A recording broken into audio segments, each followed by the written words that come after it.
Regresamos. Nicolás Copano, 5 a 6 pm, 92.9 FM. Hashtag radiolaclave.cl. Parece que hoy día Checho Irane se pasó. ¿Qué dijo? No, porque además es muy cara de raja. Te quiero decir algo que para partir, Checho, tú estás procesado por evasión de impuestos.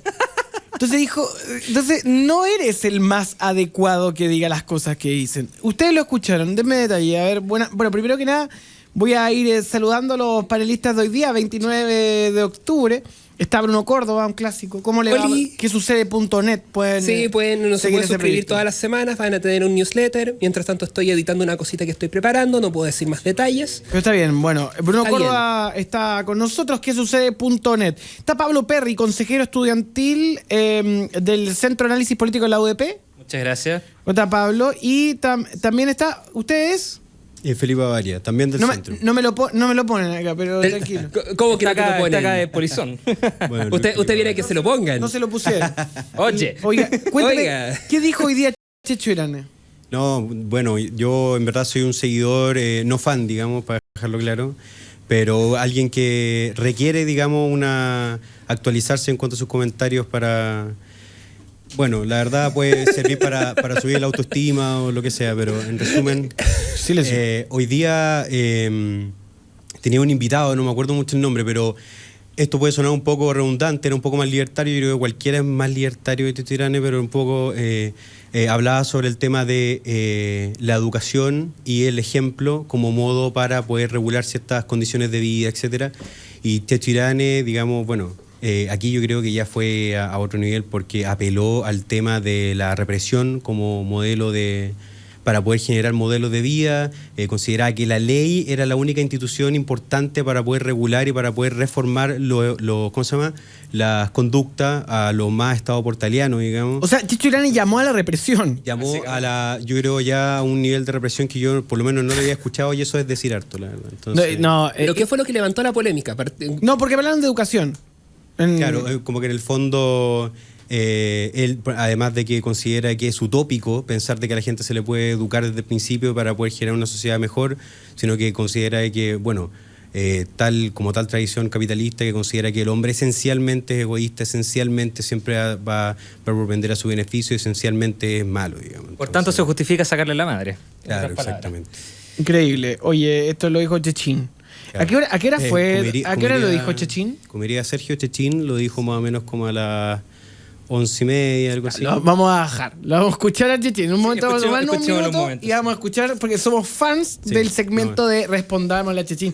Que él lo inauguró en este programa. A ver, vaya semana de noticias. Primero que nada, bueno, lo de la colusión, que cambia algo políticamente la situación, no la cambia.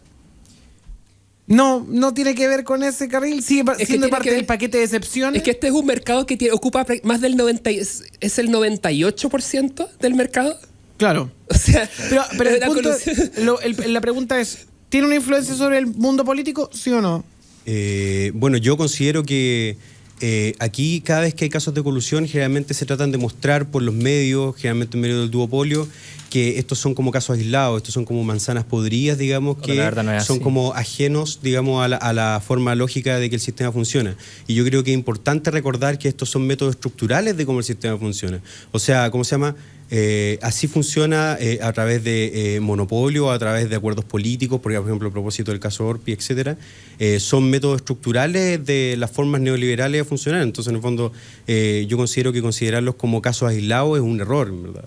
No es un caso aislado. No, yo creo que vamos a ir acumulando en la actualidad, vamos a ir acumulando ciertos casos parecidos y al final nos vamos a dar cuenta que esto es algo metódico, esto es algo que ¿cómo se llama? Ha estado presente desde siempre.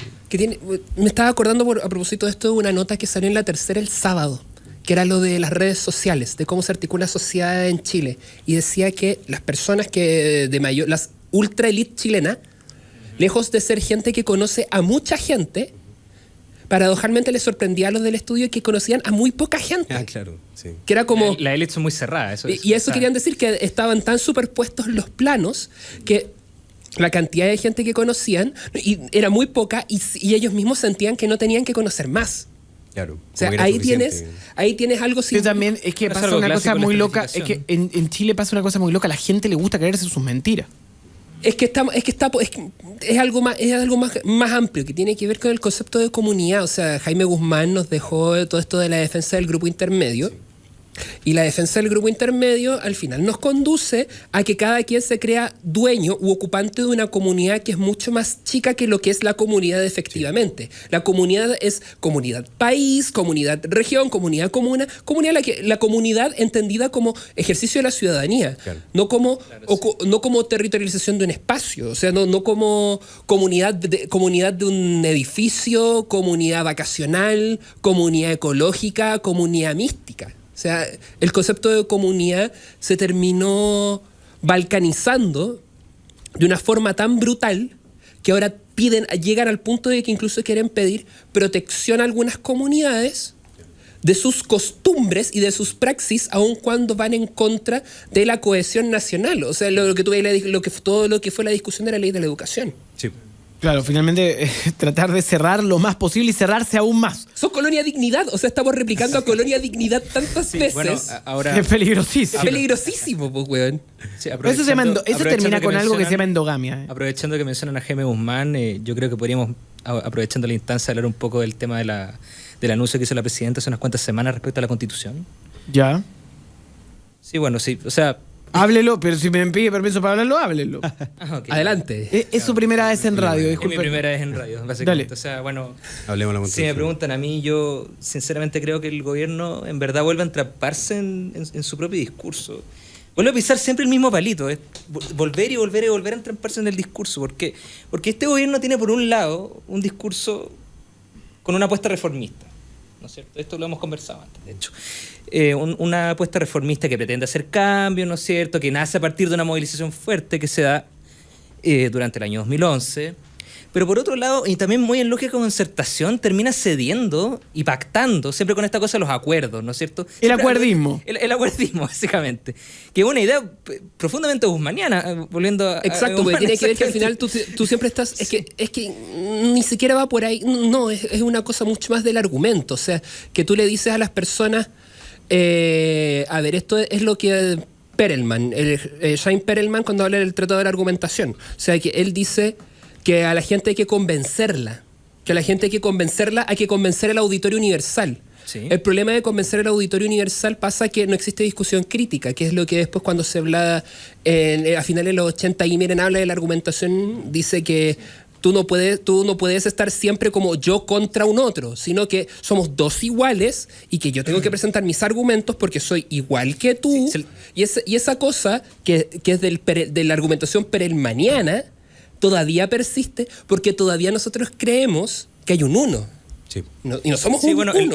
ese es el gran problema. Bueno, o sea, en sí mismo el concepto de acuerdo no se ve en principio como una cosa tan mala. El problema es que en este país el término acuerdo básicamente se ha convertido en cortémosle la cabeza a cualquier intento de reforma, a cualquier intento de cambio. Es decir, les quiero recordar que el año 2003, el tema del plan auge, por ejemplo, que partió por un acuerdo entre la derecha y la concertación, se hizo básicamente porque la derecha estaba amenazando con mandar el proyecto de ley al Tribunal Constitucional. Que, bueno, básicamente... Que lo va a rechazar. Que lo va a rechazar. Porque su trabajo depende de esa constitución. Claro. Es decir, y lo ha seguido haciendo ahora con la reforma educacional, lo hizo. Con la reforma educacional que mandó ahora el gobierno. Ya... Entonces la discusión política deja de ser discusión política y se termina convirtiendo en un canje de reos. Es como Claramente, sí. estamos convirtiendo es como práctica de mafia. O sea que yo te doy un poco de esto a cambio de que tú no me des un poco de a cambio de que tú no me perjudiques con Crea esto. Es como Pablo Crea Escobar. Sí, Como güey. Pablo Escobar, Esto güey. Narcos. es como el narco Van a tener que- colombiano. van a decir, miren, ok, pero no nos extraditen y construimos nuestra propia cárcel. Claro, o sea, son En nuestra propia comuna, y vamos a esos meternos tipos de nosotros, y la vamos a pasar bien. Y de nuevo tiene que ver con eso, con crear el uno sabiendo que somos un muchos. Y porque todavía estamos, y esta es una wea que viene un poco, hay un libro que llegó a Chile que es súper bacán, que es El populismo de Loris Sanata, que dice, en general nosotros, los países latinos, exceptuando Francia porque se secularizó de la iglesia en el siglo XVIII, pero los países latinos tienen un componente de buscar el uno. Inconscientemente buscan el uno por el sustrato de la religión de Estado. como la religión católica históricamente fue el aglutinante de las personas, siempre históricamente, aun cuando ya no existe tanto la religión formalmente, podemos decir Argentina, podemos decir Brasil, podemos decir Chile, podemos decir España, pero necesitan esa cosa moderadora que los convoque físicamente. O sea, no existe la abstracción de la idea, sino el hecho de sentirse físicamente unidos en torno a Algo, sí. Claro. Y esa- Pero para conectar, a propósito de lo que decía la Constitución y lo que tú decías sobre considerarse como que somos todos y que no somos uno, creo que, bueno, eso lo hemos visto, por ejemplo, cuando Gabriel Salazar habla de, por ejemplo, el proceso constituyente, él siempre da algo que yo considero acertado, que es siempre pone énfasis en los temas asambleístas, en los temas que tienen que ver con la soberanía popular, ¿cómo se llama? Enraizada en las decisiones comunales, las decisiones del día a día, ser soberanos día a día, digamos. Y yo creo que esa concepción de lo colectivo, cuando se pierde, no hay un real proceso constituyente que dé la posibilidad de que las personas se consideren como soberanas. Entonces, eso también tiene conexión con lo que ustedes hablan sobre los acuerdos. Es decir, aquí en Chile hubo una asamblea constituyente en 1925 de asalariados intelectuales que venía de un proceso desde el siglo XIX, creando mancomunales, creando sociedades de resistencia, etcétera. Que los agarraron a balazo, Claro, por hubo cierto. todo un proceso, Agarraron a de ¿cómo se llama? De soberanía en poder popular. Llegó la asamblea y Alessandri lo que privilegió, Alessandri Palma, fue llegar a los acuerdos. Es decir, para poder cambiar el régimen parlamentario, lleguemos a un acuerdo, yo doy esto, ustedes me dan esto, etcétera, etcétera, y así se promulgó la Constitución y fue a partir de un acuerdo político de, digamos, tira y afloja. Entonces, eso desde tiempo inmemorial siempre ha sido una técnica legislativa, una técnica ejecutiva que bueno, claro, Os y que tenemos muy en vivo democrática, por lo para cierto. poder integrar la conversación. Traemos a nuestro experto, al diputado Sergio Espejo de la Comisión de Economía al teléfono para hablar de las cosas que está pasando. ¿Cómo está, Sergio? Hola Nicolás, gusto escucharlos. Saludos desde acá, desde La Estrella, la comuna de La Estrella. En la Oiga, sexta región. estamos conversando acerca de las cosas que están pasando con respecto a colusiones, respecto a las medidas. Hoy día estaba leyendo un dato de Poderopedia, que acaba de salir en mqlt.com, que sostenía que por robarse un animal te dan 20 años de cárcel, pero por coludirte te dan 0. ¿No le parece eso indecente, don Sergio? ¿Qué le parece a usted, en lo personal? Bueno, yo he sido siempre partidario de la sanción penal en materia de colusión y de hecho lo he defendido ya hace varios años y es lo que aprobamos hace unos 2 meses atrás en la Comisión de Economía de la Cámara de Diputados. Un conjunto de medidas que significan establecer multas proporcionales al beneficio, es decir, no establecer multas que sean simplemente un tope monetario que pueda quedar corto, como nos ocurrió en el caso de los pollos. Estamos hablando de sanciones penales entre 5 años y 1 día y 10 años, lo que las hace equivalente a las sanciones en Estados Unidos, que es probablemente una de las legislaciones más estrictas en esta materia. Inhabilidad para ocupar cargos públicos a todos aquellos que sean condenados en esta materia, y algo que es muy importante pero se menciona poco. 2 cuestiones importantes que se mencionan poco. La primera, la posibilidad de demandar perjuicios, de buscar perjuicios individuales o colectivos directamente ante el Tribunal de Defensa de la Libre Competencia, evitando abrir un nuevo proceso, porque aquí podemos tener multas, podemos tener sanciones penales y demorarnos, pero un siglo en recibir indemnizaciones de perjuicios. Con esto estamos concentrando todo en el mismo tribunal que ya resolvió. Y lo otro, un mecanismo de control preventivo de fusiones, porque la colusión se hace mucho más típica en mercados concentrados, en mercados con pocos actores. Entonces estamos estableciendo un mecanismo que fuerce a revisar las operaciones de fusión, las concentraciones, por la Fiscalía Nacional Económica, cuando éstas puedan afectar la competencia en un mercado. Fuerte. Oye, ¿ustedes, muchachos, quieren hacer algún apunte sobre esto mismo? ¿Están de acuerdo? ¿Están en desacuerdo? Tengo yo una pregunta en cuanto a lo de las acciones que se pueden presentar ante el Tribunal de la Libre Competencia. ¿Esas son acciones como equivalentes a las class action, a las acciones que pueden presentar personas naturales colectivamente que sienten que son perjudicadas por una acción monopólica o de colusión? Exactamente. Lo que estamos haciendo es decir, si hoy día el Tribunal de Defensa de la Libre Competencia sanciona a un grupo de empresas por colusión, lo que cualquier persona tiene que hacer, o un grupo de consumidores individualmente afectados tiene que hacer, es ir a la justicia ordinaria y empezar un nuevo proceso. Lo que estamos haciendo con esta ley, y en esto hubo amplio consenso entre todos los profesores, los académicos consultados, y lo que estamos haciendo es decir, el mismo tribunal que ya estableció contra toda evidencia que hubo colusión, que sancionó, es el que está en condiciones de recibir estas acciones y fallarlas, dictar sentencia. Esto significa reducir enormemente los plazos, y a mí me parece que es re importante, porque lo que siempre la gente dice, incluso cuando hay sanciones penales, dice, bueno, ¿y quién me repara a mí? Piensen ustedes que en el caso de los pollos, el beneficio que se estima obtuvieron las 3 empresas que se coludieron estuvo en torno a los 1.500 o 1.600 millones de dólares. Las multas, por la legislación vigente, sumaron 60 millones de dólares. Eso es lo que ratificó la Corte Suprema hoy día. Pero la diferencia entre lo que se dañó a los consumidores, lo que ganaron estas empresas y lo que pagan por multas es enorme. Con lo que estamos haciendo hoy día, estamos entonces atacando las dos cuestiones. Por un lado estamos diciendo, mire, usted va a tener que pagar hasta el doble del beneficio de lo que obtuvo. Si no lo podemos calcular exactamente, va a tener que pagar el 30% de sus ventas antes de descuentos de todo tipo. Y en todo caso, las indemnizaciones de perjuicio se van a poder presentar ante el Tribunal de Defensa de la Libre Competencia y resolverse ahí mismo. Perfecto. Claro, o sea, yo creo que es esencial el tema de uno, concentrar en un mismo tribunal para la economía procesal, digamos que es lo más importante en este caso. Y lo segundo es que claramente poder determinar la multa en relación a las ganancias. O sea, ¿cómo se llama? En los oligopolios siempre sucede que dentro de los costos eventuales que podrían tener, consideran también las multas posibles en el caso de que puedan ser sancionados. Entonces, en el fondo, hay una consideración previa al respecto. Entonces, siempre tiene que estar determinada según las ganancias, creo yo. Eso es como lo esencial. Bueno, en eso logramos harto consenso. La comisión trabajó 3 meses y medio, 4 meses en todas sus sesiones dedicadas a este tema. El ministro de Economía estuvo presente en casi todas las sesiones. Y lo que hay que explicar, porque aquí hay cosas que dan rabia, pero hay que explicarlas. Por ejemplo, en el caso de Comfort Gate, la empresa CMPC, que es la que denunció, no arriesga sanciones. Claro, por la delación compensada.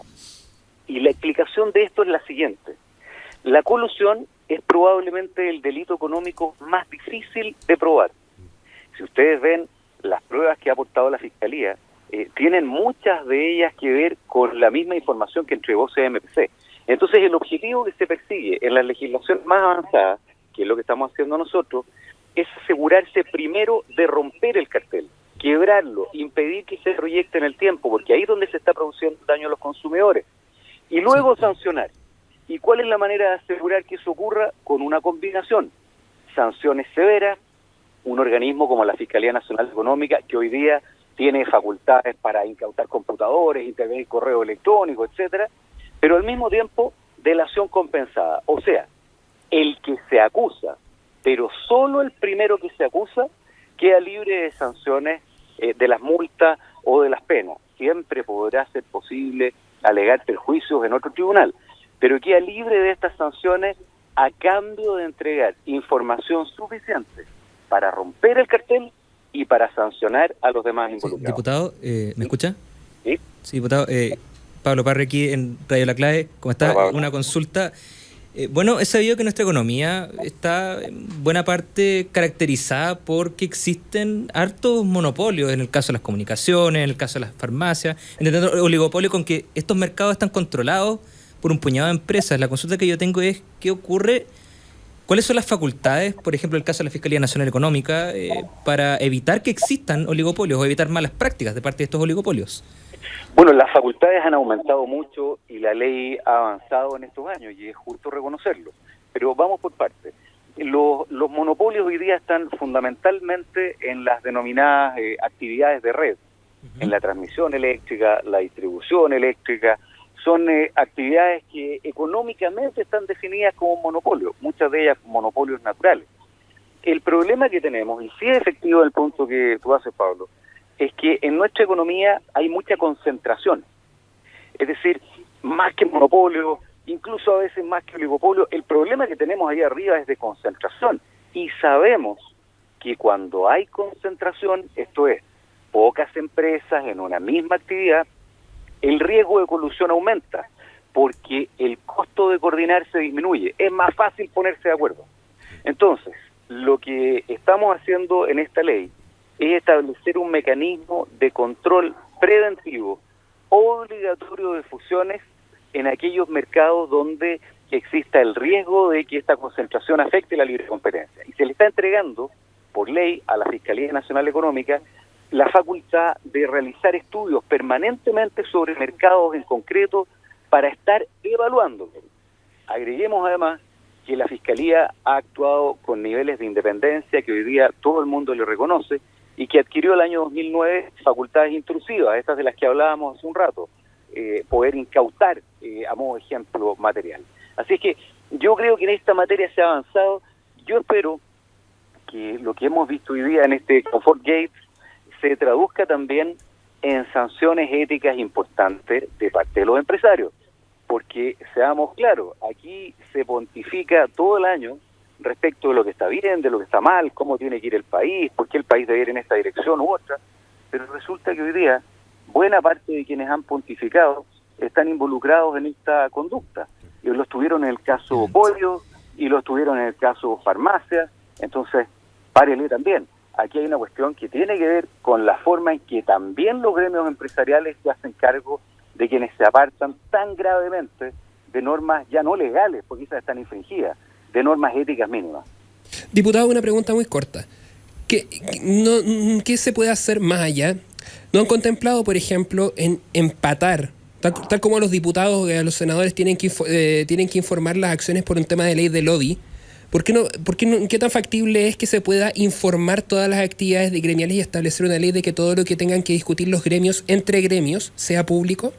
Bueno, ese es un súper buen punto y nosotros hemos estado los últimos 60 días en una discusión en torno a eso que no se ha traducido todavía en un proyecto porque la pregunta es dónde debiera producirse exactamente.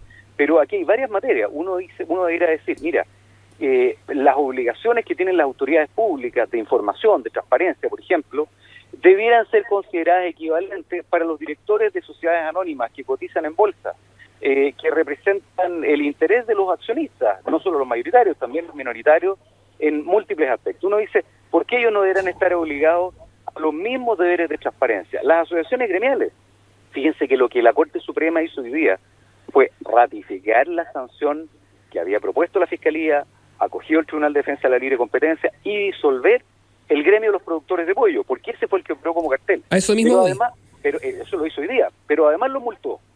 Entonces, aquí se instala una duda razonable que las organizaciones gremiales tienen hoy día también la oportunidad de asumir y enfrentar inteligentemente. Pero eso es como decir, esta es la última chance. ¿En qué momento se dice ya, aquí los vamos a cortar? Los vamos a cortar, no, o que hagan todas las audiencias públicas, o que se puedan difundir no las actas por escrito, sino las actas como audio. Sí, mira, yo creo que todo eso es conversable.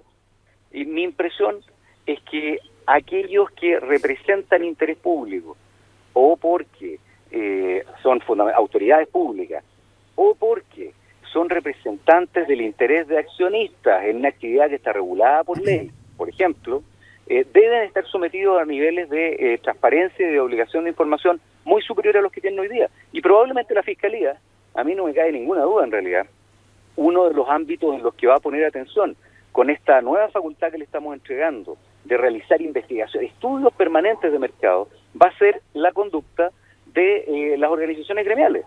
Porque, y no solo en el mundo de las empresas, aquí hay organizaciones gremiales en otro ámbito que han actuado como carteles. Recuerdo ahora una sociedad de médicos, una organización de médicos, no me acuerdo si en la región del Maule o un poco más al sur, que se embarcó en prácticas anticompetitivas de esta naturaleza. Entonces, perfecto. Estas cuestiones vamos a tener que estar mirándolas.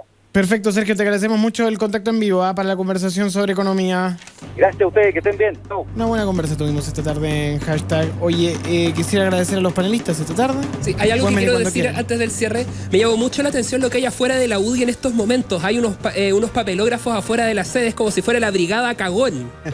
¿Por qué? Verdaderamente, sí, el tema del aborto, ese Sí, cartel gigantesco. con los principios no se transan. Con la Ya educación. veré en papel craft. Con la educación no se juega y ellos son los que más han especulado con el tema de la No, educación. ahí siento que, y pintado a mano, eso es lo que se llama académicamente apropiación cultural. Sí, en verdad la derecha se farrió todas las oportunidades para poder hacer una buena reforma educacional en su gobierno, y eso deja harto que desear.